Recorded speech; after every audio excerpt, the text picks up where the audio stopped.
il appelle les invités. Il appelle les invités, il le piège. Malheureusement, c'est ce qui fait qu'on ne se sent plus en sécurité. La plus grande faute n'est pas de deux. La plus grande faute, c'est l'amateurisme des agents du CCTV, par le souci de vouloir faire le buzz. Les gens qui étaient, ils avaient conscience qu'on était sur le plateau. Ils se sont maîtrisés parce qu'ils savaient qu'ils servaient le public. Quand ils se sont rendus compte que maintenant là, on n'est plus à l'espace public, on est dans un contexte privé avec les frères, ils ont commencé à faire des échanges qui finalement ont dérapé parce que ce sont des humains qui ont parfois des émotions qui peuvent déborder. Quelqu'un s'est permis de rester là, filmer. Et puis finalement après le mettre sur son site juste parce qu'il a besoin des vues. Pourquoi ça serait intéressant pour Jean-Pierre Bemba aujourd'hui d'avoir un ministère proche des questions judiciaires pour répondre à un besoin politique, faire sauter les verrous pour qu'il soit éligible en 2023. Là, c'est selon votre analyse. Non, mais c'est une réalité. C'est ça le projet du MLC. Le MLC aujourd'hui politiquement se bat pour que Jean-Pierre Bemba rentre dans la course présidentielle. S'ils ne sont pas d'accord, alors je dirais que le MLC ou l'ensemble ont des sérieux problèmes. Un convoi du programme alimentaire mondial s'est déplacé sans la sécurité. Je vois mal. Et encore où? À Goba. Quand on sait que c'est une zone d'insécurité, les États-Unis sont mieux informés parfois que nous sur ce qui se passe dans ces coins-là. Parce qu'il y a également des infractions d'ordre routier qui sont détectables que par les agents compétents et habilités. Arriver à proférer ces gens. Exactement, c'est ça le problème. Ça dit, les gens continuent à convoiter les postes au niveau de l'UNPC, je ne sais pas combien ils gagnent en fait. Il y a des gens qui, depuis les histoires qui se sont passées avec le Congrès, ont gardé un temps parce que Joël Kadi avait amené une commission. Sur le 100 000 $, il a touché ses 20 000 $ de commission. Ça a créé de problèmes. Finalement, il y a des gens qui se servent de ça. Ils disent, bon écoute, on va vouloir sanctionner les deux, mais notre cible, c'était l'autre. Ça dit, c'est un chiasme. Les autres cherchent la tête de Joël Cadet, les autres cherchent la tête de Diana pour dire que non, celui-là, il faut carrément l'interdire de la télé parce qu'il nous agace. «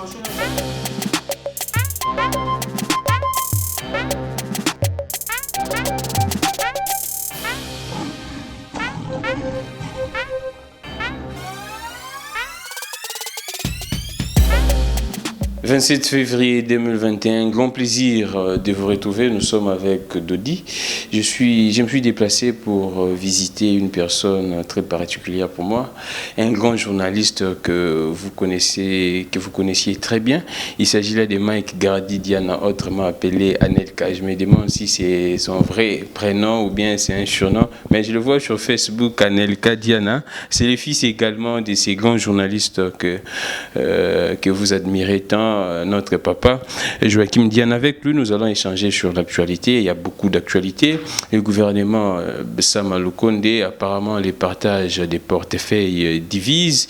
Il y a en tout cas plusieurs actualités, mais la base de cette émission, ce sera le gouvernement warrior de Sama Lukonde. Alors, je m'en vais vite recevoir mon invité, Mike Gardi Diana Anelka. Bienvenue dans notre chaîne, c'est MK Buzz. Abonnez-vous massivement et partagez les liens, ça nous ferait un grand plaisir. Mike Gardi Diana, bienvenue, bonjour, bon week-end surtout. Merci Gramik, et bonjour et à toi également, à ton réalisateur. Puisque tu as préféré commencer par une digression, je vais la faire également. Parce que Anelka, en fait, c'est vrai que c'est un deuxième prénom que j'ai eu très longtemps, mais comme j'aime l'anonymat, je l'ai mis sur Facebook pour me cacher en fait.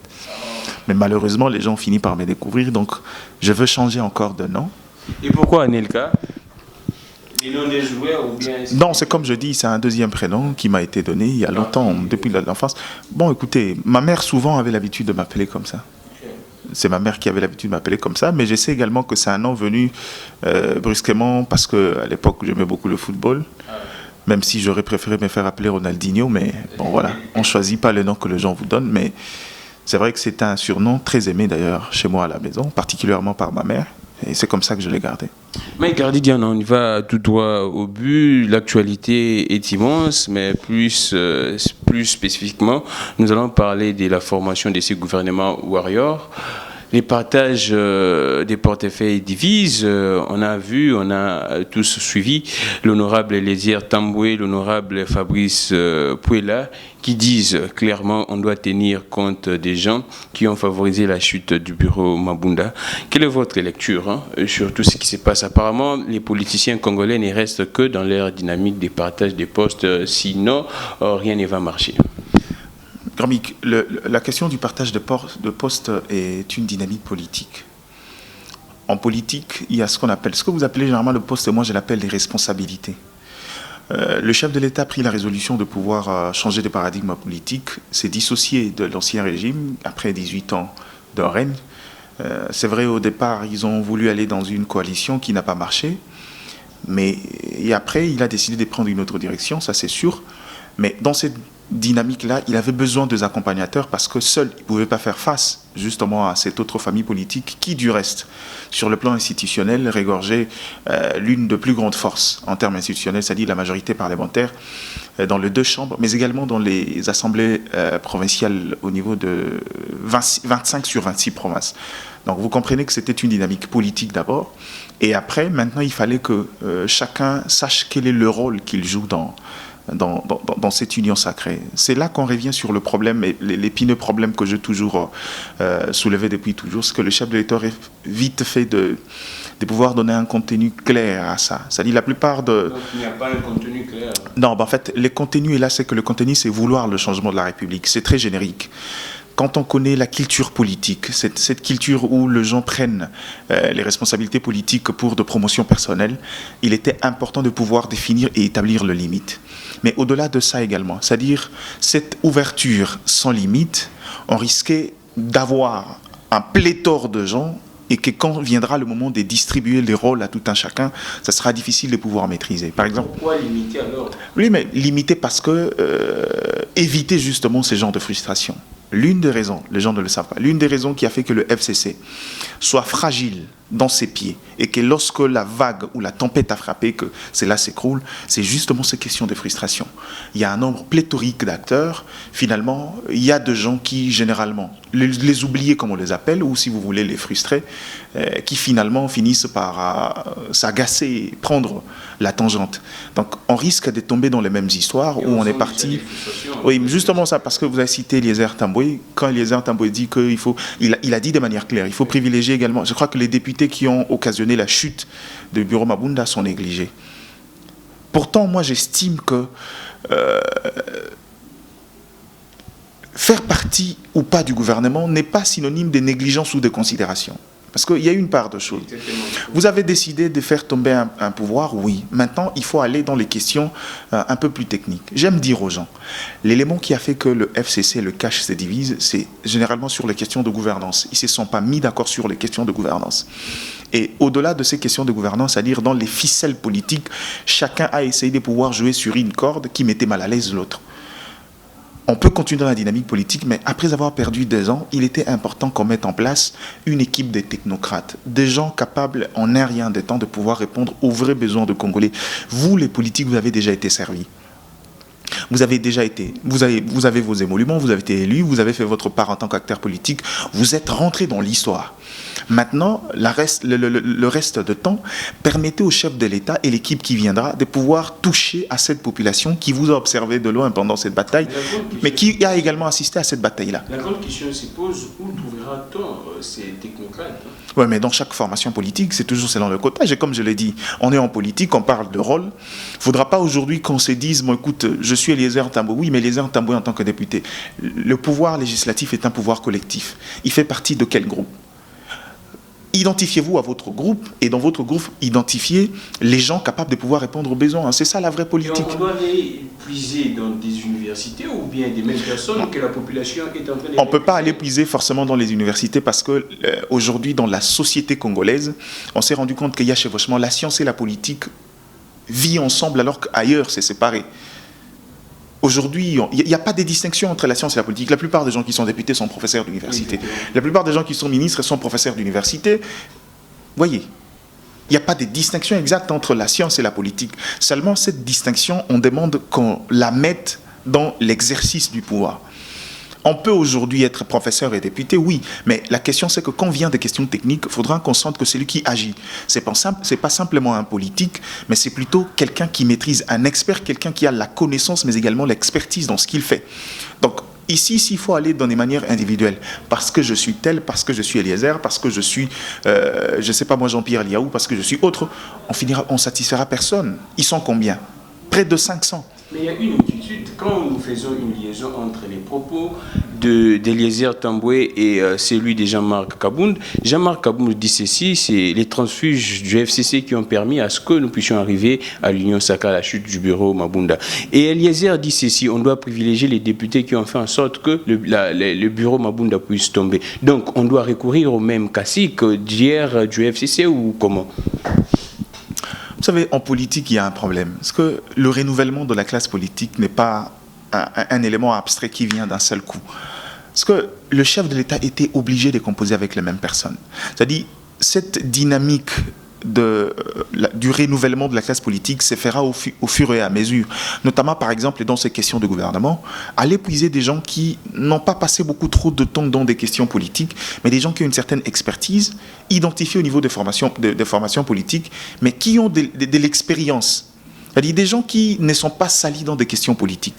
La contradiction que vous parlez dans le propos de Kabound et de Thabo Mwamba, en réalité, moi, je ne vois pas de contradiction. Ils disent la même chose. Exactement. Apparemment, on nous dit en d'autres termes qu'on doit recourir au même cacique du FCC. Non, mais quand vous parlez des caciques, je ne sais pas vous parler de qui. Mais moi, je parle ici, non pas en termes d'individualité, en termes de collectivité. C'est-à-dire, sans les transfuges du FCC, Mabunda ne serait jamais tombé, Thabo Mwamba, jamais, Ilunga Imkamba, jamais. Mais ce sont les mêmes transfuges que les peuples ne veulent pas. Oui, non, mais c'est là où je dis, regarde, c'est les mêmes transfuges qui sont arrivés, ils sont députés nationaux. On n'est pas obligé de prendre le même. C'est-à-dire, dans ces groupes-là, puisque le quota vous revient, à vous de nous identifier, les technocrates, des gens capables de répondre aux besoins, nous l'envoyer. C'est là va enchanter les peuples congolais en voyant les mêmes personnes, par exemple des Mende, ainsi de suite, des Jean-Pierre Liaou, qu'on sait très bien qu'il était avec Évariste Bouchab, Obemina. C'est là où on n'est même pas sur la même longueur dans le gramique. Parce que vous restiez sur les individus. Mais c'est comme ça que le peuple pense. Non, regarde. Oui, mais malheureusement, heureusement qu'on est là justement pour expliquer Moi, je suis en train de Je compris. Maintenant, je voulais dire au peuple. Parce que les transfuges du FCC, considérez-le comme une force politique, un groupe. C'est-à-dire, dans le groupe-là, ils peuvent ou ne pas prendre quelqu'un, comme cité comme Mende et autres. Mais puisque ça vous revient, mettez-vous d'accord, envoyez quelqu'un selon le profil envoyé par le chef de l'État. Je vous donne un exemple. On est maintenant là dans une situation où on veut aller dans la dynamique également de changer au niveau de la Banque centrale. Parce que l'UDPS regarde au fond de l'UDPS, c'est vrai, il y a des intelligences, mais en termes d'expertise, on n'a pas quelqu'un capable de répondre à ces besoins de la Banque centrale. On prend quelqu'un comme Noël Tchani. On le propose. C'est ça la vie politique. Mais vous pensiez que ça pourra appeler à l'UDPS de prendre une personne qui n'est pas de l'UDPS aussi longtemps. Vous le savez très bien, les débats qui existent là-bas, d'abord dans le gouvernement, l'UDPS ne veut pas céder les ministères clés de souveraineté. Oui, mais comment l'UDPS va céder? Parce que ce sont des ministères reconnus au chef de l'État, de surcroît numéro 1 du parti. Pourquoi vous voulez qu'il cède, que l'UDPS cède à ça? J'ai fait une interview avec l'honorable Mike Mukeba. Il dit que ça sera difficile si l'UDPS ne voulait pas céder ses ministères clés. Non mais attendez. La loi dit qu'il y a des ministères de souveraineté dont la responsabilité est réservée au chef de l'État. Dites-moi, le chef de l'État va le céder au nom de quoi? Au nom de l'Union sacrée, parce que c'est... Voilà. Le problème avec le Congolais, c'est qu'on est tellement acculturé dans notre façon de faire. Le simple fait qu'il y a eu un basculement en termes de rapport de force politique, on croit qu'on est déjà dans un gouvernement d'union nationale. Il y a une différence. On n'est pas dans un gouvernement d'union nationale. On est dans un gouvernement qui reste dans l'ordre constitutionnel établi. C'est juste une majorité qui a basculé. C'est pour une première fois dans l'histoire, oui. Mais on reste encore dans un pouvoir, dans la configuration d'autrefois. Parce que même quand vous allez maintenant au Parlement, posez la question, vous direz que la majorité parlementaire est détenue par le FCC. Juste l'incise ajoutée, elle, union sacrée. Deux fois, les gens posaient la question, non mais comment on ne peut pas changer le nom du FCC? On dit non, écoutez, si on change la dénomination de ces groupes-là en plein mandat, ça veut dire que ces gens-là risquent de perdre leur mandat. C'est le même problème avec les dédoublements de partis politiques, FDC, tel. La grande crainte, c'est que dès lors qu'on quitte dans ce label qui nous a permis d'être élus, ça peut peut-être changer parce que la plupart ont été élus sur base de leur regroupement politique avant de devenir FCC dans l'ensemble. Mais cette connotation-là n'est pas parce que c'est ça la force politique. Dans la déclaration d'appartenance qu'ils ont fait au niveau de l'Assemblée nationale, ils l'ont fait non pas au nom de leur regroupement politique, mais au nom du FCC. Mike Diana, êtes-vous d'accord ou bien vous estimez, vous voyez vraiment ensemble les Moïse Katoum ou bien les MLC accepter à ce qu'ils ne puissent pas être dans les ministères de souveraineté et qu'ils prennent par exemple les ministères d'agriculture? Vous êtes d'avis que l'ensemble ou bien les MLC sera d'accord? S'ils ne sont pas d'accord, alors je dirais que le MLC ou l'ensemble ont des sérieux problèmes. Comment ça? Le ministère de l'Agriculture, c'est le ministère clé, je dis. Laisser la justice, laisser tout ça, l'intérieur, la défense. Je vous comprends. Vous êtes dans une dynamique politique. Pourquoi ça serait intéressant pour Jean-Pierre Bemba aujourd'hui d'avoir un ministère proche des questions judiciaires?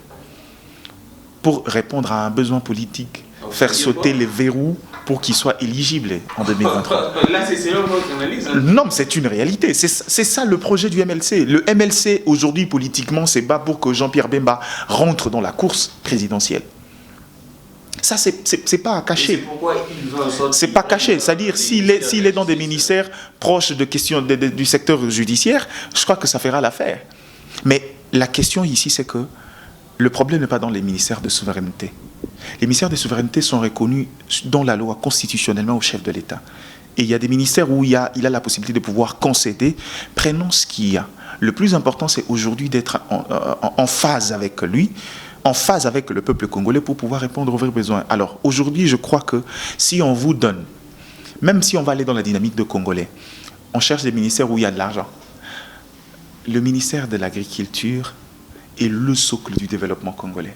Le jour où on aura quelqu'un, un bon technicien, quelqu'un qui sait ce qu'il fait, c'est-à-dire ce sera le ministère où tout le monde voudra courir. Parce que c'est, je précise ceci, les Congolais ne savent pas, aucun État, je dis bien aucun État, ne s'est développé dans le monde sans l'agriculture. Le Congo, on ne sera jamais un grand pays tant qu'on n'aura pas pris conscience du potentiel énorme qu'on a. En termes d'agriculture, on a tout pour être le géant mondial. Et j'ai toujours dit aux gens que la plupart des gens confondent. La plus grande force du Congo en termes économiques, notre valeur différentielle, ce n'est pas les mines. Les mines s'épuisent. Les plus grands différentiels de la RDC en termes d'économie, c'est l'agriculture et c'est l'énergie. On est capable d'avoir de l'énergie. Le Congo n'est pas un État où on peut avoir un problème de courant, un problème d'énergie. On a tout. Dans les énergies fossiles, dans l'éolienne, dans l'énergie électrique par les eaux. On a tout ce qu'il faut pour couvrir et alimenter l'ensemble de l'Afrique. Diana, les chefs de l'État, lui seul, avec son parti politique, n'ont pas un bon nombre de députés. La majorité au sein de l'Union sacrée, c'est ensemble AFDC. Mais comment expliquer que ces deux grands partis, ou bien ces deux grandes plateformes, ne puissent pas avoir un ministère de souveraineté ou bien deux? Apparemment, c'est vraiment ça qui choque, hein, qui est en train de frustrer la plupart de ces gens au sein de l'ensemble, mais également au sein de l'AFDC. Oui, mais Gramik, déjà quand on parle de ça, est-ce que quelqu'un a une idée de quels sont ces ministères clés que le chef de l'État ne veut pas céder? On est encore dans une phase de discussion. On est dans une phase de discussion.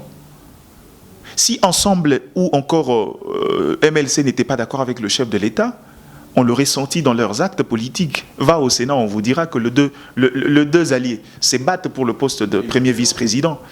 Ça veut dire qu'ils sont de plein pied dans l'union sacrée. Un poste qui a dit, bon, écoute, vous êtes alliés, on vous considère comme la Mouka, le poste vous revient, décidez-vous pour mettre quelqu'un. Le MLC désigne quelqu'un, et par surprise, Ensemble pour le changement, on voit aussi quelqu'un qui d'ailleurs est bien parti pour pouvoir remporter ces postes-là, au-delà de son expérience politique et sa capacité à négocier. Je sais que vous êtes très mieux informé. Là-bas, les discours qui est dit là-bas, qui circulent, c'est-à-dire que Vous discutiez sur les autres ministères, vous laissez les ministères de la justice, de l'intérieur, la défense, des finances, affaires étrangères. Là, on ne discute pas sur ça.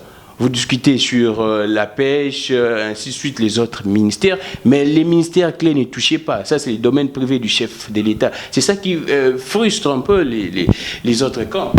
Ouais, cette question-là est revenue beaucoup. J'aimerais dire aux gens, entre respecter la loi et être frustré pour quelque chose qui est déjà déterminé à l'avance,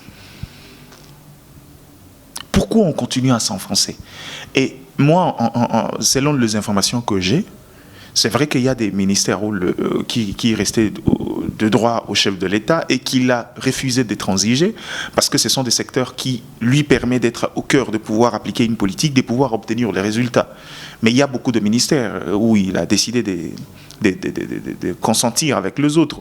Par exemple, quand on parle du finance, c'est pas vrai. Le finance autrefois était entre les mains de FCC. Maintenant, c'est-à-dire dans les négociations, on trouvera quelqu'un. D'ailleurs, ce sont les secteurs où le chef de l'État estime qu'il faut mettre c'est-à-dire des techniciens. S'il faut qu'ils viennent en dehors du contexte politique, ça sera nécessaire pour que ces gens-là reprennent la main et que les choses évoluent très bien. Donc, je ne sais pas. C'est vrai que les gens peuvent dire ça, mais moi, les informations que j'ai, il y a quelques ministères comme la Défense, les Affaires étrangères, l'Intérieur. Ils ne transigent pas parce que directement, ce sont des services, il est rattaché à lui constitutionnellement, comme tous les autres.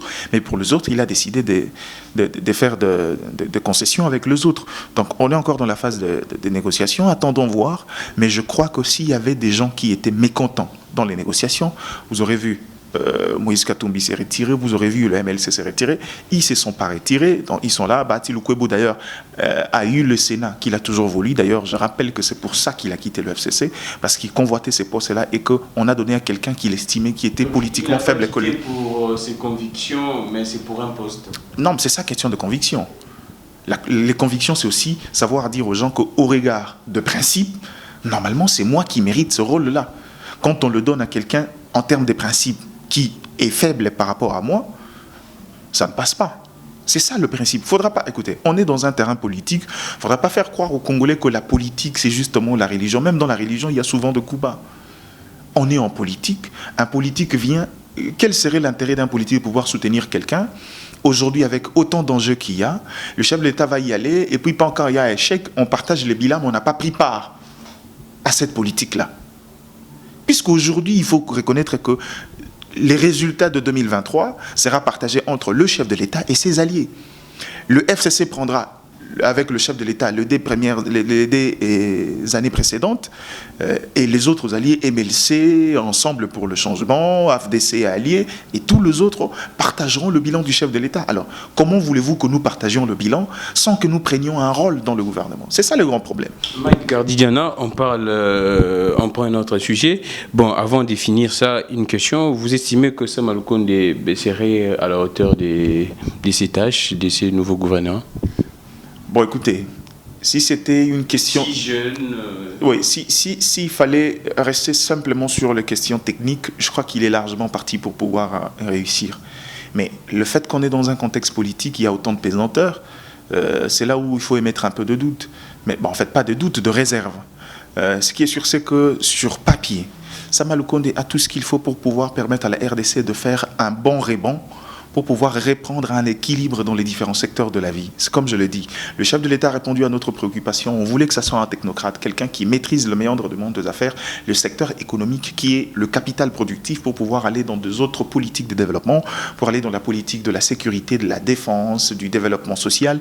La clé, c'est la capacité de la RDC à mobiliser et à produire pour pouvoir assurer. Parce que beaucoup de gens ne savent pas. Les gens nous diront, non, écoutez, aujourd'hui, la priorité, ça allait dans le secteur de la défense parce qu'il faut mettre fin à la guerre de l'Est. Oui, mais vous savez combien coûte le budget?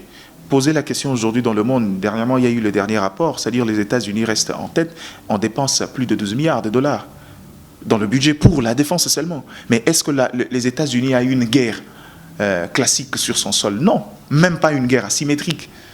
Mais ils continuent à investir autant d'argent parce que la défense, c'est à la fois les curatifs et le préventif. C'est-à-dire, aujourd'hui, il est important, l'élément essentiel, c'est que dès qu'on a cette capacité de mobiliser autant de fonds, on pourra facilement orienter l'argent et dans l'éducation et dans la défense pour pouvoir mettre fin aux différents fléaux qui nous gangrènent. Je crois que c'est l'homme idéal, mais cependant, j'espère que les contraintes politiques, j'espère que les méandres politiques ne vont pas prendre les devants sur les aspects techniques parce que nous connaissons le Congolais. On peut avoir toute la volonté, mais après, les politiques, c'est des gens très imprévisibles, un peu comme les musiciens congolais. Mike Hardy, on parle de l'insécurité. Vous savez trop bien, l'actualité demeure toujours l'assassinat de l'ambassadeur italien.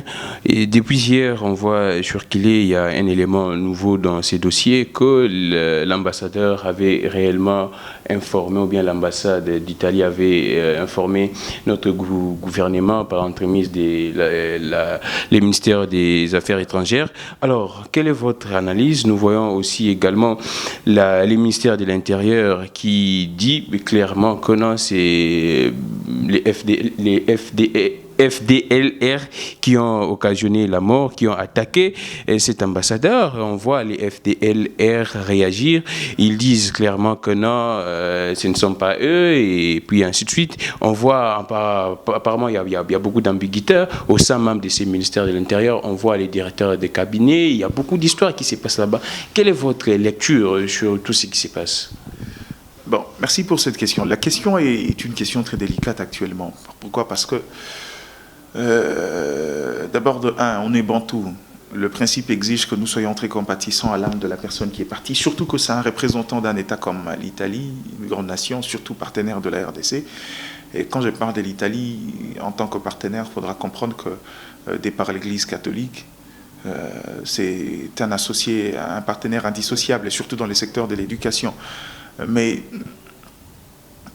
le grand problème, vous me parlez de cette lettre-là où l'ambassadeur a informé depuis le 15, j'ai vu, mais quand vous regardez l'objet de la mission, ça ne corrobore pas avec les itinéraires pris par l'ambassadeur. On a écrit sur cette note au ministère des Affaires étrangères que c'était pour aller visiter les ressortissants italiens à Goma et à Bukavu. Cependant, comment l'ambassadeur s'est retrouvé dans le convoi du PAM? Or, ce qui est vrai, c'est que l'activisme des ambassadeurs dans la partie S et surtout les parties minières de la RDC commence un peu à agacer.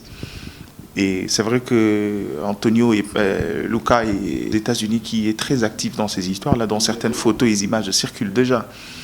Donc, en quelque sorte, c'est vrai qu'il a informé, mais l'information là n'est pas passée parce que c'est pas forcément l'objet mis en exergue qui a été constaté lors de ces déplacements. En quelque sorte, la responsabilité de la RDC n'est pas engagée à un très grand pourcentage.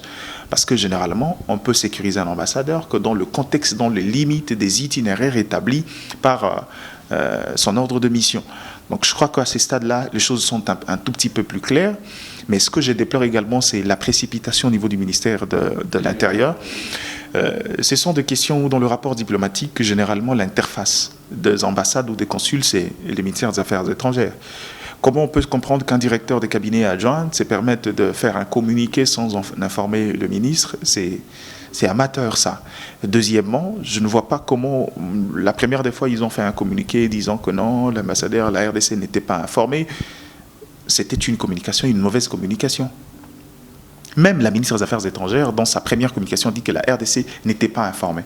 Je comprends, mais avant de pouvoir réagir à chaud, il fallait d'abord rentrer dans le fond, essayer de comprendre les choses. La bonne réponse serait de nous dire, on a été informé du déplacement de l'ambassadeur à l'intérieur du pays, mais pas dans les itinéraires où il s'est retrouvé. Ça nous aurait évité toute cette polémique, mais je crois que rien n'est tard, on peut arranger les choses, on peut que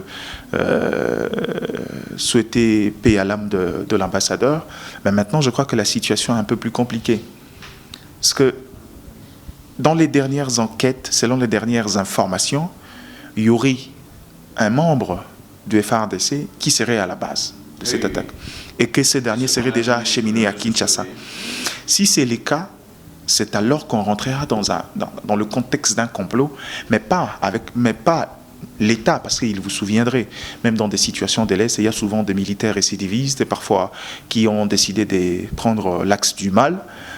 Cela n'engage pas forcément la responsabilité de l'État, mais il faudra maintenant déterminer qui sont les commanditaires, qui sont les gens qui l'ont envoyé et quelles sont les raisons justement de pouvoir commettre ce meurtre-là. Donc pour l'instant, je crois qu'on va devoir attendre un tout petit peu que les enquêtes aboutissent, mais d'entrée des jeux, c'est une question qui commence à prendre une coloration, une thèse, et j'ai également suivi la réaction de la femme du défunt qui dit que c'est un proche de lui qui l'aurait trahi, et finalement... j'aime pas trop aller dans ces sens-là, mais il y a également une thèse qui est née, c'est que au regard du contexte actuel, au regard également de la position de la RDC en rapport avec la mission des Nations Unies, il fallait continuer à maintenir une crise pour pouvoir pérenniser la vie des Nations Unies ou de la MONUSCO. Exactement, donc c'est possible, c'est une thèse, avec surtout les impérialistes. Les impérialistes, moi je connais, c'est pas des gens à croire. Les Nations Unies et autres, ce ne sont pas nos amis en fait. C'est des gens pour leurs intérêts qui sont capables de pire, qui sont capables de sacrifier même leurs proches pour pouvoir justifier leur présence sur notre sol.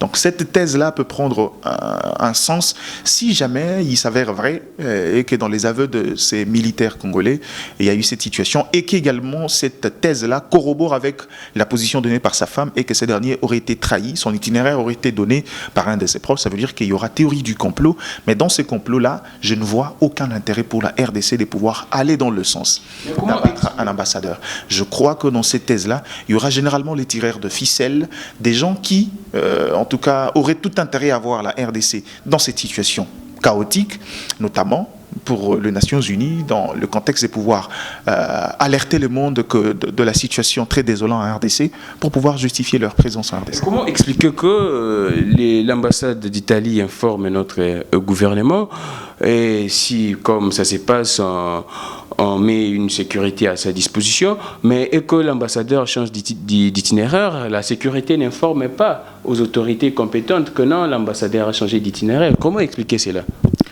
Quand vous regardez l'ordre de mission, quand on dit le devoir de la RDC de sécuriser, cette information préalable est faite pour que l'État détermine si les trajets empruntés est une zone à haut risque, soit on décommande, soit on prend les dispositions pour pouvoir sécuriser la route et faciliter la circulation de l'ambassadeur.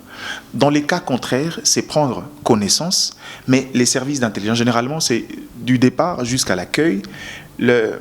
C'est quoi le schéma? C'est que dès qu'il informe le ministère des Affaires étrangères, le ministère fait lire en copie le ministère de l'Intérieur informe le gouverneur informe le chef du territoire. C'est-à-dire, c'est juste pour se rassurer de la présence d'un ambassadeur, et puis c'est au niveau du chef du territoire de pouvoir détacher une unité de police pour sa sécurité à son lieu de domicile et également dans ses différents mouvements. Donc maintenant là, si dans l'itinéraire, on s'est rendu compte qu'arriver à Goma, Bukavu, on le fait généralement, ce n'est pas des zones à haut risque, l'ambassadeur peut se déplacer aisément. Je ne vois pas pourquoi. Et quand vous lisez l'ordre des missions, il n'y avait pas des policiers. Il y avait lui, ses deux autres collaborateurs, le consul et puis un attaché au consulat, et puis justement le chauffeur, qui est notre compatriote congolais. Dans cet ordre des missions, il n'y avait pas des agents de la police, parce que ça ne servait à rien. La sécurité lui sera donnée à l'arrivée, là où il arrive. Donc maintenant, là, si en tant qu'ambassadeur, il décide, dès qu'il arrive dans une zone sécurisée, de pouvoir changer d'itinéraire ou de prendre le chemin du PAM, dans ces véhicules du PAM, rassurez-vous, il y avait des militaires. Si vous regardez bien, vous verrez, il y a eu des militaires de la FARDC, il y a même eu des militaires des Nations Unies. On nous apprend que non, il n'y avait pas la MONUSCO là-bas, il n'y avait pas les Nations Unies. Donc, moi, j'ai vu dans les images, à moins que je me trompe, il y avait un militaire. Ils sont arrivés après ou bien... Non, mais je vois mal un convoi du programme alimentaire mondial s'est déplacé sans la sécurité. Je vois mal. Et encore où? À Goma. Quand on sait que c'est une zone à sécurité, les États-Unis sont mieux informés parfois que nous sur ce qui se passe dans ces coins-là. Et selon d'autres hypothèses, on dit qu'il serait un habitué de là, et il y va souvent pour les exploitations illicites. j'aime pas entrer trop dans ces thèses-là des exploitations illicites. Je sais que généralement les ambassadeurs ne sont pas des enfants de cœur, ils font pas toujours ce pourquoi ils sont là sur place, mais j'ai pas de preuves pour Lucas, donc je ne sais pas confirmer cela. Mais ce qui est sûr, c'est que c'est généralement des gens qui sont habitués à ce genre de coins-là. C'est vrai, on aimerait le voir un peu partout. Mais je peux aussi comprendre que c'est la partie la plus meurtrie, c'est la partie qui a autant d'enjeux sécuritaires et géopolitiques en termes de richesse, mais également en termes de sécurité. C'est ce qui justifie l'afflux des ambassadeurs vers ce coin-là. Mais cependant, sur le cas illicite, je ne peux pas confirmer. Mais seulement, il m'avait donné également l'air de quelqu'un qui est habitué, quelqu'un qui connaît le chemin, qui est là, non pas pour la première fois, mais maintenant il y a eu un drame qui est arrivé. Attendant les enquêtes, on va déterminer. Le plus important, c'est de pouvoir remonter la filière, savoir qui sont les commanditaires. Après, on pourra maintenant cette fois-là revenir sur les différentes théories. Quand on aura tous les éléments du puzzle, ça nous permettra de pouvoir établir des analyses un peu plus efficaces et plus pertinentes. Ben, pour l'instant, c'est vrai qu'au regard des déclarations, on s'approche déjà d'une théorie de complot. Et c'est normal à ce que même les services des renseignements ne soient pas au courant de ces déplacements. Parce que j'ai suivi également les commissaires provinciaux au niveau du Nord Kivu qui étaient surpris de croire d'ailleurs que c'est l'ambassadeur, et même les services des renseignements militaires, des MIAP, n'est pas au courant. Est-ce un État doit fonctionner comme ça? Donc quand les rebelles nous infiltrent, si bien entrent ici dans les pays, ils doivent également informer. Ou bien c'est à nous, c'est à nos services de faire ce travail et d'être vigilants. Karmik, le service d'intelligence peut être informé de l'arrivée de l'ambassadeur. Mais ces services-là ne peuvent pas 24 heures sur 24 être à l'affût du moindre mouvement de l'ambassadeur.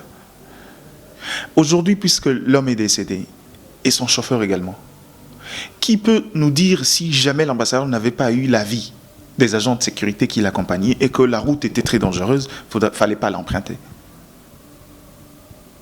Mais il n'y a pas de preuves. Justement, c'est ça la question. Jusque-là, on n'a pas les éléments du puzzle pour pouvoir déterminer exactement ce qui s'est passé.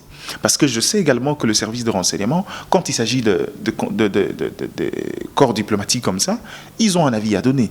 Écoute, monsieur l'ambassadeur, la route que vous prenez est une route à haut risque. Généralement, nous, on n'a pas encore pris de dispositions pour pouvoir vous permettre de circuler librement.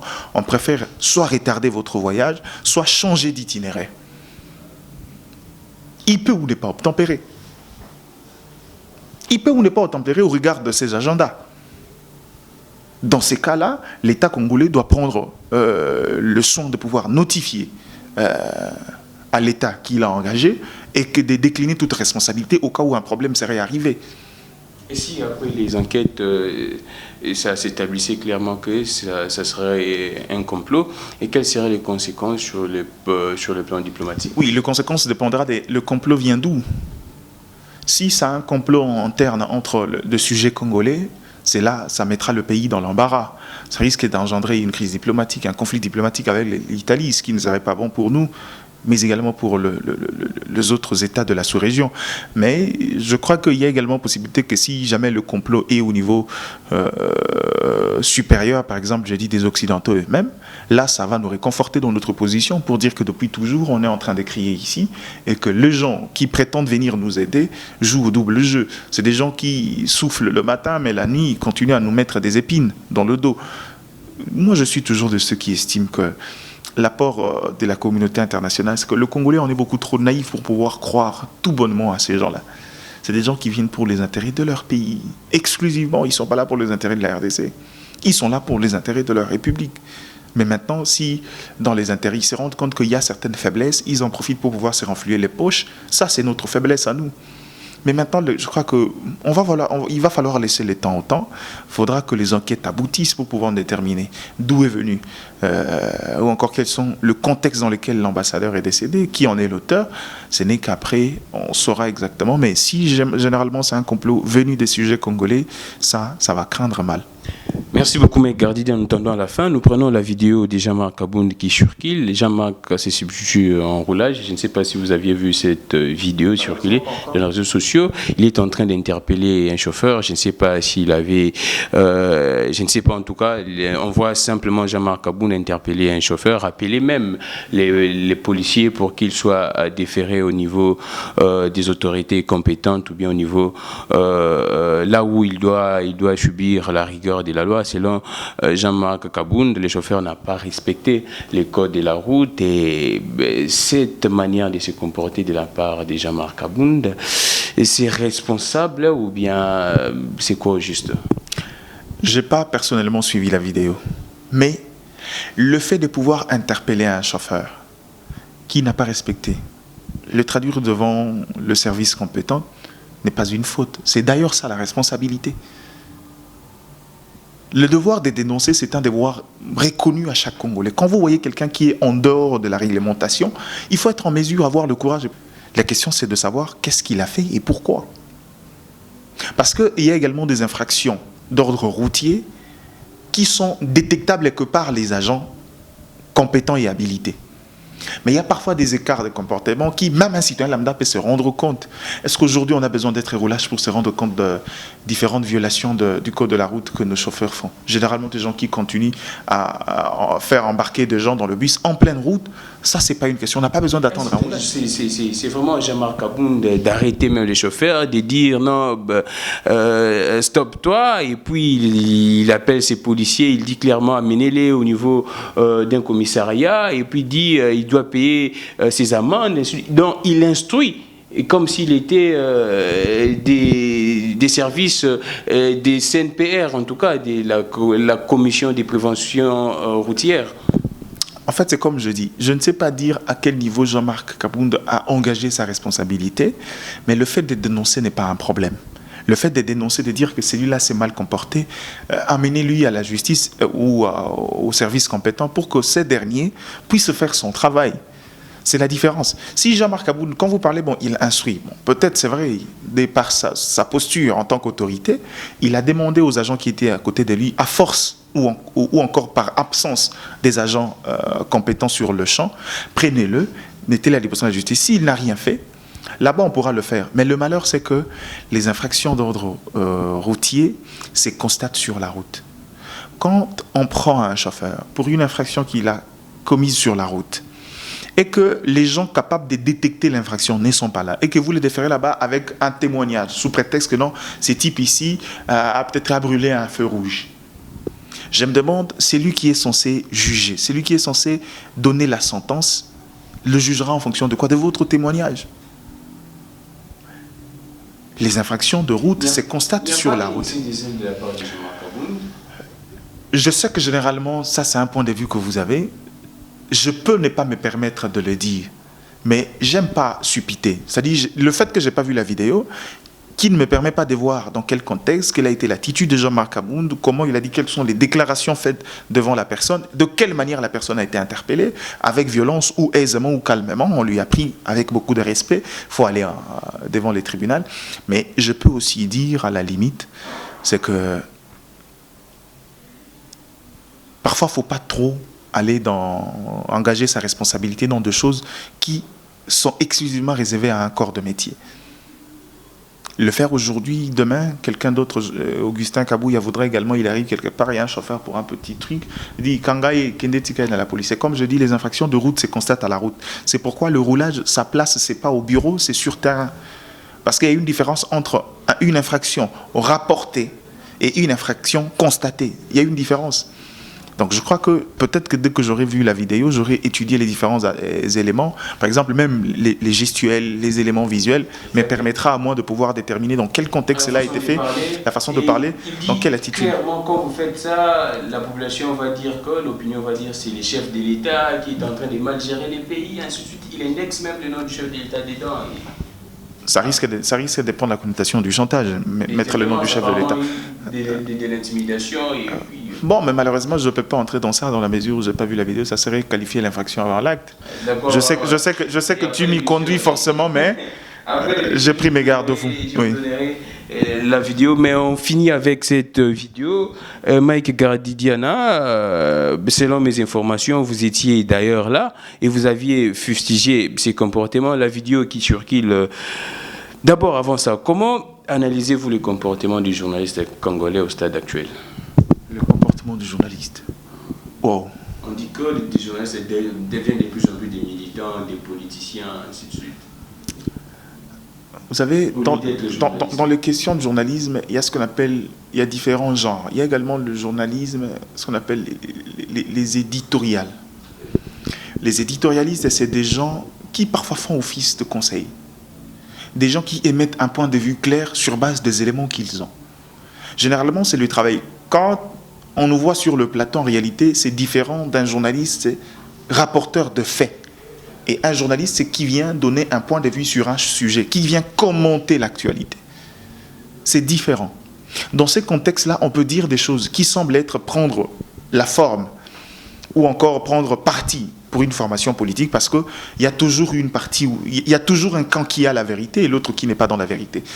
Mais ce qui est sûr, ce qui est vrai, c'est qu'aujourd'hui, l'une des raisons pour lesquelles les Congolais ont mis beaucoup de confiance aux journalistes et que les Congolais ont développé ce sens d'écouter beaucoup plus de journalistes que les politiques, c'est parce que les Congolais avaient compris que les politiques étaient dans leur dynamique politique, ils défendaient une certaine image. Ils étaient engagés et, comment dirais-je, ils étaient emprisonnés dans un point de vue déjà préétabli et prédéfini. À la différence, un journaliste, c'est quelqu'un qui constate de par le fait et donne un point de vue clair et objectif. Mais malheureusement, le journaliste, fort de cette position-là, au niveau de l'opinion publique, a commencé à sous-traiter ses travaux aux politiques. C'est-à-dire la plupart de gens... Les journalistes sont en train de relayer... Exactement, ils sont devenus pires que les politiques. Les politiques ont compris que puisque nous, on n'est pas écoutés, on va passer par eux. Eux vont diffuser nos messages et puisque ça passe par eux, les gens vont écouter. Or, on est venu pour résoudre cette crise de politique qui existait autrefois. Cette crise de politique, c'était également la crise de communication. Et finalement, si jamais les journalistes réussissent à créer cette rupture avec la population, je me demande, on tombera exactement, en tout cas dans le chaos, on tombera dans un cataclysme. Parce qu'il vous souviendrez, dans le Congo dont on parle aujourd'hui, moi, personnellement, je suis de ceux qui estiment que la plus grande force, les plus grands éléments que le Congolais doivent développer maintenant, c'est savoir comment développer l'intelligence émotionnelle des Congolais. Ce Congolais a vécu tellement de situations très chaotiques, a vécu tellement de déceptions, tellement de problèmes. Ce Congolais a souvent entendu des choses paradoxales. Du genre ce Congolais a souvent vécu des choses paradoxales, du genre on est un pays très riche et à la fois un pays pauvre. On a tout ce qu'il nous faut, on a tout ce qu'il nous faut, mais aussi à la fois on manque l'essentiel. Ces Congolais a développé une certaine réticence vis-à-vis des dirigeants. Or, le seul qui pouvait les rétablir, c'est pouvoir utiliser par des éléments, faire appel à l'intelligence émotionnelle, faire comprendre aux Congolais qu'aujourd'hui, si autrefois ça a échoué, c'est parce qu'ils ont laissé la responsabilité à un poignet de gens et qu'aujourd'hui, en tant que citoyens, c'est à eux de pouvoir définir les grands directives pour que le politique vienne juger cela. Mais malheureusement, les journalistes ont perdu ce sens-là. J'espère qu'on pourra, la minorité qui reste, on pourra nous entendre, mais malheureusement, c'est devenu également un modèle économique gramique. Mike Gardidiana, selon mes informations, il y a la vidéo qui circule, je sais que c'est papa en tout cas, mais là, on analyse étant que des journalistes. Selon mes informations, vous étiez là, vous aviez d'ailleurs fustigé cet acte. Quelle est votre lecture quand vous aviez vu, vous aviez même pas vu, mais assisté à ces échanges des propos entre les journalistes Joachim Diana et Joël Kadendanga? Malheureusement, j'ai pas été là. Je crois que j'ai vu la vidéo. Non, j'étais pas là. Mais moi, j'aurais appris que vous étiez là. Non, malheureusement. C'est vous qui aviez conduit les papas. Non, malheureusement, c'est pas moi. Il circule toujours avec un de nos beaux-frères, qui est devenu comme un grand frère et qui le conduit presque, qui est également le coordonnateur du journal, Monsieur Scotty Kalonji. Je crois que c'était pas moi, il était avec lui. Moi, j'ai d'ailleurs vu la vidéo par des amis dans un groupe entre où on est. Malheureusement, j'avais pas compris. Ce qui est sûr, c'est que dans ces contextes-là, j'ai l'habitude de le dire, ces genres de frictions après les débats, il y en a toujours, il y en a des fois, parce qu'à certains moments, les débats prennent parfois des connotations, ça crée des conflits en dehors, hors plateau. Quand on est dans le off-record, généralement, ça ne s'enregistre pas. La plus grande faute n'est pas de deux. La plus grande faute, c'est l'amateurisme des agents du CCTV, par le souci de vouloir faire le buzz. Les gens qui étaient, ils avaient conscience qu'on était sur le plateau. Ils se sont maîtrisés parce qu'ils savaient qu'ils servaient le public. Quand ils se sont rendus compte que maintenant là, on n'est plus à l'espace public, on est dans un contexte privé avec les frères, ils ont commencé à faire des échanges qui finalement ont dérapé parce que ce sont des humains qui ont parfois des émotions qui peuvent déborder. Quelqu'un s'est permis de rester là, filmer, et puis finalement après le mettre sur son site juste parce qu'il a besoin des vues. Ça, c'est pas le métier que nous on a appris. Et puis il y a un réalisateur d'une très grande émission comme ça. Il appelle les invités. Il appelle les invités, il le piège. Il les piège, il expose. Malheureusement, c'est ce qui fait qu'on ne se sent plus en sécurité. Si c'est le cas, parce que, il vous souviendra, vous savez quelle est la thèse qui circule maintenant. On s'est finalement rendu compte qu'avec le temps, la plupart de journalistes qui sont restés proches de Joseph Kabila sont un peu titillés. Non pas par le chef d'État, mais par quelques zélés qui veulent souvent faire taire les gens, menacer les gens, dire des choses. Après que Nico Falembikaï a été arrêté une fois pour une marche pour des situations sociales, après que puis Romain Puce-Roland sorte de la prison, après qu'il y aurait eu des menaces, qu'il y a toute une liste de gens qui vont être arrêtés après, on se rend compte, les Jean Lungila et les autres, après on se rend compte que les plus anciens d'ailleurs et le plus crack, Joachim Diana se fasse piéger de la sorte là pour qu'après on retire sa carte de presse, après on lui interdit de pouvoir prester en tant que journaliste. J'ai même vu nos jeunes frères comme Patrick Lokala être utilisés pour écrire la lettre. Il a été utilisé ou bien il a été... Je connais Patrick... Non, écoutez, il a été utilisé. Il a été utilisé. Je connais Patrick Lokala. Je connais Patrick Lokala. Je sais qu'il a le sens. Non, il ne faut pas citer les noms de gens. Il n'y a pas que ça. Moi, je connais des vieux qui ont de conflits, surtout au niveau de l'UNPC, qui, pour certains, le problème n'est même pas Diana. Le problème, c'est Joël Cadet. Comment ça? Le problème, c'est Joël Cadet. C'est-à-dire, c'est des deux camps. Il y a des gens qui, pour eux, le problème, c'est Diana. Mais au niveau de l'UNPC, le problème, c'est Joël Cadet. Mais comment expliquer que c'est lui qui est chargé de la discipline au niveau des lieux? Exactement. Arriver à proférer ces gens. Exactement, c'est ça le problème. C'est-à-dire, les gens continuent à convoiter les postes au niveau de l'UNPC, je ne sais pas combien ils gagnent en fait. Il y a des gens qui, depuis les histoires qui se sont passées avec le Congrès, ont gardé un temps parce que Joël Cadet avait amené une commission. Sur le 100 000 $, il a touché ses 20 000 $ de commission. Ça a créé de problèmes. Finalement, il y a des gens qui se servent de ça. Ils disent, bon écoute, on va vouloir sanctionner les deux, mais notre cible, c'était l'autre. Ça dit, c'est un chiasme. Les autres cherchent la tête de Joël Cadet, les autres cherchent la tête de Diana pour dire que non, celui-là, il faut carrément l'interdire de la télé parce qu'il nous agace. La suspension là, c'est effectif? Non, jusque-là, l'UNPC, c'est des rumeurs, l'UNPC ne s'est pas encore prononcé. Parce qu'en réalité, s'il faut punir en premier de gens, c'est Doudou Montiri et Moro Nzambe qui ont filmé ça. S'il y a des gens qu'il faut... Parce que moi, j'ai assisté, je me rappelle, en 2015, j'étais encore à Télé 50, j'ai assisté à un débat... Comme tu n'as pas l'idée, Jérôme Sekana, Daniel Safou, s'insultaient en présence de nous. Il dit, moi je suis patron, je dis oui, Bokolanga était. Ils se sont insultés sérieusement, mais on n'a pas filmé. C'est souvent des tensions qui débordent après les plateaux, qui parfois choquent, mais après, aujourd'hui c'est des gens, peut-être il y a des dérapages.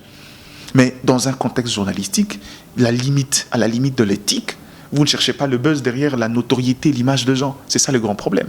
Mais comment expliquer, on dit clairement, on accuse les doyens Joachim Diana de tenir des propos frisant les tribalismes à son niveau étant que doyen, et c'est normal de tenir ces genres de propos, bien que vous êtes son fils en tout cas. Ouais, mais je ne peux pas être jugé parti. C'est pourquoi vous vous souviendrez jusque-là, je n'ai pas établi des jugements du genre qui a tort, qui a raison. Ce n'est pas à moi de pouvoir le faire. Je ne peux pas les faire. Autant il s'agit du père, là on est dans le contexte de la profession. Parce que, en temps normal, humainement, oui, écoutez, il a l'habitude de dire une phrase, ça je reconnais. Ce qu'il dit, vous les soutenez, non pas parce que vous suivez son idéologie, mais parce que c'est votre frère du Kasaï. Cette phrase-là, non, il dit pas tout, non, il dit pas tout, il connaît ces gens, il dit. Il a cette phrase-là, moi je l'ai suivi plus d'une fois, il dit, la plupart, il dit, vous les soutenez, non pas parce que vous connaissez l'idéologie, non pas vous croyez à son combat, mais juste parce que c'est votre frère du Kasaï. Or, le problème, c'est que dans le contexte, chacun peut donner une connotation à cette phrase-là. Mais en réalité, c'est une interpellation qui, c'est vrai, parfois peut prendre de sens péjoratif et parfois tribal. Mais maintenant, la question, c'est dans la téléologie de la déclaration, dans l'orthodoxie de la déclaration, quel est l'esprit qui l'anime, lui, quand il dit ça? Est-ce que c'est dans l'idée de pouvoir? Parce que je le connais, depuis que je l'ai connu, lui-même d'ailleurs, il n'est jamais... Il a décidé d'être en conflit avec Mozitou, qui est son frère du village, pour suivre un Katangais. On lui a demandé de faire un choix entre l'un ou l'autre. Si c'était quelqu'un d'un tribaliste, il aurait choisi Mozitou.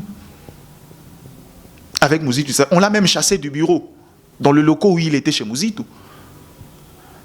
Parce que dans ses convictions, il voulait servir quelqu'un, non pas parce que le fait qu'il est du Katang, mais les autres l'ont servi justement cette thèse-là. Moi, je suis ton frère, tu devrais me choisir. Il a refusé. On l'a chassé de ses bureaux de la Colombe, jusqu'à ce qu'on lui donne, il trouve l'endroit à Royal. Je le connais pas. Il n'a jamais parlé des questions des tribus. Jamais, on le connaît. Ça fait en tout cas près de 30 ans qu'il est dans ces débats politiques, avant que l'ensemble de gens qui le font maintenant le viennent. Il n'a jamais tenu de propos de ce genre-là. Peut-être que dans le contexte et dans les sensibilités, cela a choqué. On le lui reproche, oui, certes. Mais moi, ce que je reproche à Joël Kadendanga, c'est que à un certain moment, on a tous des problèmes, il faut savoir se retenir. Quand on a un problème de débat et que tu te sens lésé à ce niveau-là, la meilleure des choses, ce n'est pas insulter. Insulter, c'est l'arme de faible. Vous voyez, c'est-à-dire qu'il y a une responsabilité partagée, mais je sais que ce sont des frictions qui peuvent arriver. Après, ils pourront l'arranger. Mais la grossière erreur qui va au-delà de l'éthique, ça, il n'y a pas que... CCTV appelle la dynamique des pouvoirs les sanctionner, ça c'est vrai. Mais je crois qu'au niveau de la corporation, le CESAC, c'est-à-dire l'UNPC, il faut prendre des décisions. Alors, Mike Karadi et Diana, oui, nous tendons déjà à la fin. Merci beaucoup, Dodi. Mais comment analysez-vous? Moi, je le dirais clairement parce que j'anime des émissions politiques où je reçois également des confrères. Apparemment, Joachim Diana serait longtemps devenu la cible des journalistes dits engagés. Quand vous invitez, vous dites à un journaliste engagé que non, je veux vous recevoir face à Diana. Il est très content. Il dit que non, viens le alors, quand vous entendez tout ça, quelle est votre réaction? Apparemment, il serait devenu la cible de tous journalistes engagés. Non. Le problème n'est pas... Surtout les jeunes journalistes. Non, le problème n'est pas la cible. Le problème, c'est que dans l'image de débat politique, il est resté le seul doyen qui n'est pas dans l'ego. Quand vous appelez Willy Kalingayi, il vous posera des conditions. Il dit, écoute, avec ça, non. C'est-à-dire, tu vois, il y a ce qui est naturel. Il y a un certain ego. Il y a un certain ego, il te dit, non, mais attends, à son niveau. Mais pour le problème avec les vieux, il dit souvent cette phrase-là. Il dit, écoute, on est tous journalistes aux différents de nos expériences et de nos années dans le métier. Ce n'est pas quelqu'un qui stigmate les gens. C'est-à-dire pour lui, même si vous n'avez qu'une année ou 6 mois dans le métier, il vous considère comme journaliste et il estime que vous avez des idées à pouvoir émettre et il vient sans gêne dans un débat. Ce n'est pas parce qu'il ne peut pas dire aux gens que non, écoutez, à mon niveau, je ne peux pas faire ça. Il estime qu'il n'y a pas question de niveau. Il faut donner la chance à tout le monde. Et les jeunes journalistes savent qu'il est tellement très écouté que quand tu dis à quelqu'un un débat avec Diana, même quelqu'un qui ne l'aime pas viendra suivre. Quand il a pris la décision de ne plus suivre, beaucoup de volonté quand il a dit de ne plus passer dans les émissions télévisées, la plupart des fois, suivez les émissions, on vous dira non mais Diana, tout le monde a que sous ta. Les mêmes gens qui, quand vous allez sur Facebook, l'insultent, quand il est sur les débats, ils sont là pour le suivre. Et tout le monde sait qu'aujourd'hui, c'est un sparring partenaire en termes de notoriété qui vous le donne. Quand vous venez avec un débat avec Diana, vous êtes écouté par des gens. Donc, je crois que c'est dans ce sens-là, la plupart des gens sautent sur l'occasion. Quand vous dites avec Joachim Diana, les gens sont contents parce qu'ils savent. Lui, on connaît déjà sa posture. C'est quelqu'un qui est dans une conviction, on connaît, il ne change pas. Et on sait que quand on est de l'autre côté, on dit, bon, ok, c'est bien. Quand je vais venir avec lui, je pourrai faire mes preuves, en fait. En quelque sorte, certains lui prennent pour le baromètre et disent, il a bêti vieux Diana, ça veut dire que je veux me faire accepter. C'est dans ce sens-là. C'est pas mal, c'est pas péjoratif. Quoi, tu verras. Oui, parce qu'à un certain moment, l'opinion... Oui, en fait, c'est vrai. À un certain moment, l'opinion a commencé à dire des histoires. Moi, je me rappelle, il y a même des amis, il y a des gens qui m'ont appelé, non, comment tu laisses Peter Tiani, quand il est sur le plateau Télé 50, il dit souvent des choses aux vieux. Je dis, bon, écoutez, dans l'art des communications, dans l'art du débat, c'est un peu comme la politique. Tous les coups sont permis. La question, c'est que est-ce qu'il est impoli sur le plateau et après le plateau? Ça, c'est une différence. C'est une différence. C'est-à-dire, dans le champ de communication, il peut emprunter, mais seulement à la limite, parce qu'on est journaliste et il y a de l'éthique. Vous voyez? C'est vrai qu'il y a quelquefois des dérapages, il y a des gens qui dérapent, mais après, ils se rattrapent. Parce que la plupart savent, je sais qu'aujourd'hui, la plupart, quand on sort dehors, quand vous posez à tous ses amis, qu'ils soient proches de l'autre côté FCC ou proches du cash ou autre formation politique, personne, alors je dis bien personne, ne pourra se permettre d'être impoli avec lui. On est avec eux au quotidien. C'est-à-dire, deux fois dans les débats, ça ne marche pas, ça tient, c'est tendu un tout petit peu. Bon, voilà, c'est le débat. Qu'est-ce que vous voulez qu'on fasse? Moi-même et lui, on s'est pris une fois à Radio jusqu'à ce qu'il m'a sorti un truc, il dit des histoires de la politique, là, comme moi je le faisais, lui il était encore en couche culotte. Vous voyez, le vieux m'a donné un coup. Je pouvais à mon tour aussi répliquer. Vous voyez, c'est le débat, ça passe. Donc voilà, un peu tout. Ça arrive aussi que vous brouillez, vous deux? C'est arrivé plus d'une fois. Sur un plateau, mais dans la vraie vie, comme ça, d'ailleurs, dans la plupart des cas, on est en contradiction. Alors, vraiment, nous tendons à la fin, c'est un grand plaisir. Vous êtes à tout moment avec Lévier, quelle est sa décision? Il va continuer de prester? Non, malheureusement, je ne suis pas à tout moment avec lui. Il faut reconnaître... Bon, écoutez, non, en fait, nous, comme on a grandi chez nous, c'est que le problème, c'est l'indépendance. Le seul problème chez nous, c'est que on laisse chacun vivre sa vie aisément. Depuis cette histoire s'est passée, je ne l'ai pas encore appelé. Sérieux? Oui. Pourquoi? Parce que si je devrais l'appeler avant, ça serait pour lui dire dorénavant, tu ne vas plus dans les plateaux de télé. Sérieux? Je suis capable de le faire, de prendre ces décisions-là. Dorénavant, tu pars plus. J'arrive chez mon grand frère Scotty, j'ai dit, dorénavant...